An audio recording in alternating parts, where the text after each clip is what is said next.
During the winter of 1914, it was not unusual for little groups of men to gather in the front trench and there hold impromptu concerts. The Germans did much the same. And on calm evenings, the songs from one line floated to the trenches on the other side and were there received with applause and sometimes calls for an encore. Pack up your troubles in your old kit bag and smile, smile, smile. Deutschland, liebe alles über. All Is Calm is a piece I created in collaboration with Cantus, a wonderful vocal ensemble based here in the Twin Cities. It's based on the Christmas Truce of World War I. What would happen, I wonder, if the armies suddenly and simultaneously went on strike?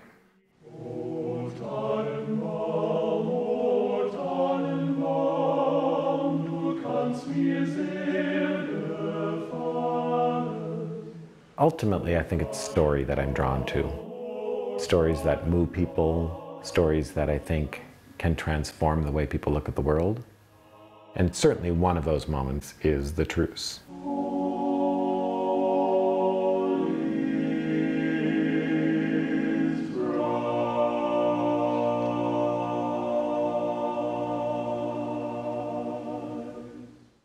I grew up in a small Minnesota town, but we had a really great theater and music community. I did a dozen musicals in high school, went to college at St. John's University, and then moved away to Washington, D.C. to do an internship at the Kennedy Center. I decided then that I would shift from a performance focus to directing, mainly because I wanted to study all aspects. I wanted to study design, literature, history, criticism, acting, and directing would allow me to utilize all of those passions. So I moved to Minneapolis in order to assist Garland Wright at the Guthrie Theater. To be honest, I didn't think I would stay in the Twin Cities, but it's been an incredibly supportive community for me and a thriving arts community, so I've been here for almost 20 years. We marched forward to the trenches like Father Christmas, with parcels hanging from us. We placed a tiny Christmas tree in a dugout, the company commander, myself, lieutenant, and the two orderlies. We placed a second lighted tree on the parapet. Ugo Clem of the 133rd Saxon Regiment. The first year of the war, 1914, the soldiers put down their guns and met in no man's land to celebrate Christmas together. And I thought, I studied World War I. I don't remember any mention of the Christmas Truce. For such a remarkable event, why has it not been part of our history books? These men who executed the truce were the foot soldiers. They were the bottom of the barrel. And they executed peace.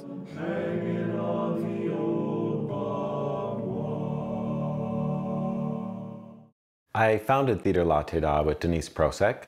And at that point, there wasn't a lot of interesting musical theater happening in the Twin Cities. So the company really grew out of actors wanting to create interesting work, to explore and expand the boundaries of musical storytelling. And we realized that not only were we serving artists, but there was an audience who was hungry for intelligent musical theater. To me, part of the problem with the American musical theater right now is that we let the aesthetics of Broadway dictate the theatrical telling.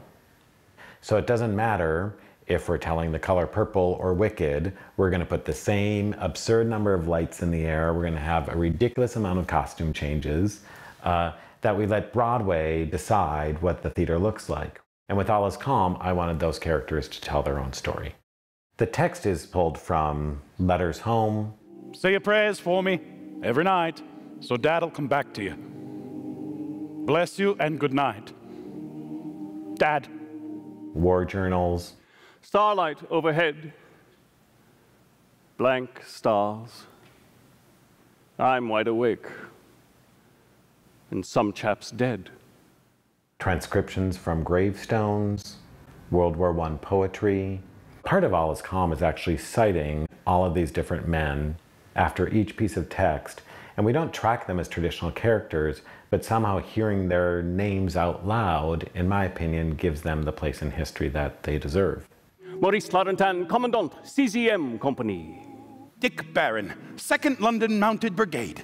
Patrick McGill, London Irish Regiment.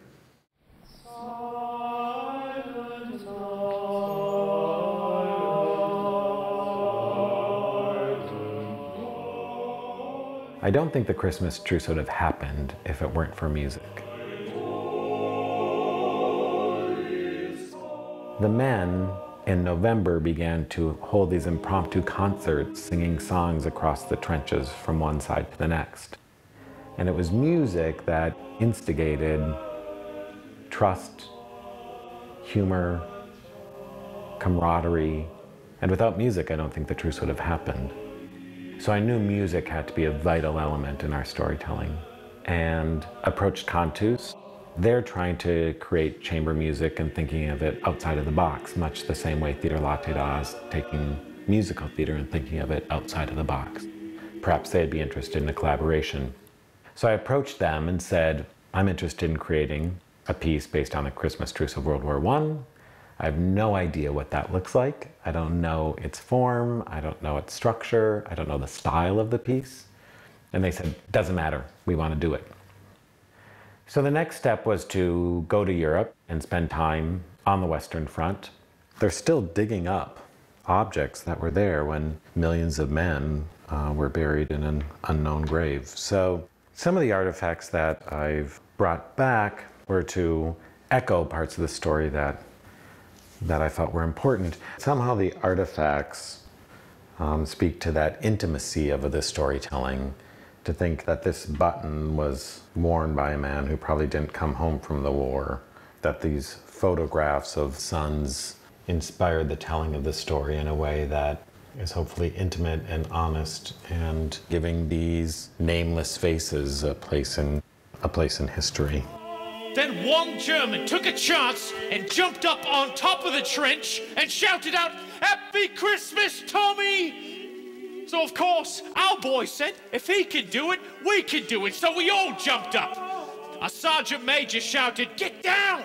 But we said, "Shut up, sergeant. It's Christmas time." All Is Calm is staged very simply. Part of the challenge was hundreds, if not thousands of men took part in this truce. And that's epic. And I think sometimes the theater is best served by intimacy. Film gets to be epic in a way that the theater doesn't. And there they were, shaking hands like a couple of long-lost school chums. It was unbelievable.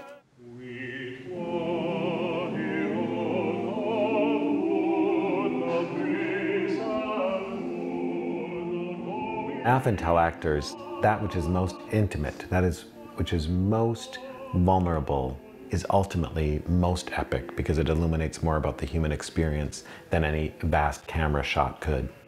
And my hope is that the audience then activates their imagination and allows the words to actually paint their own picture in their minds. For a single night, no man's land was every man's land. I think as an artist, my passion is bringing a story to an audience in the most visceral way possible.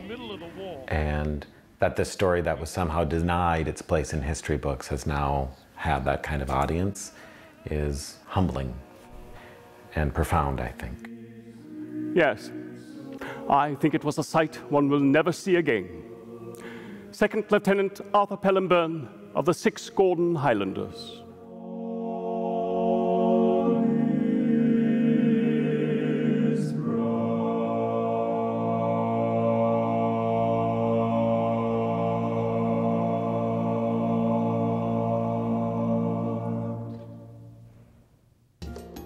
Minnesota Original is made possible by the State Arts and Cultural Heritage Fund and the citizens of Minnesota.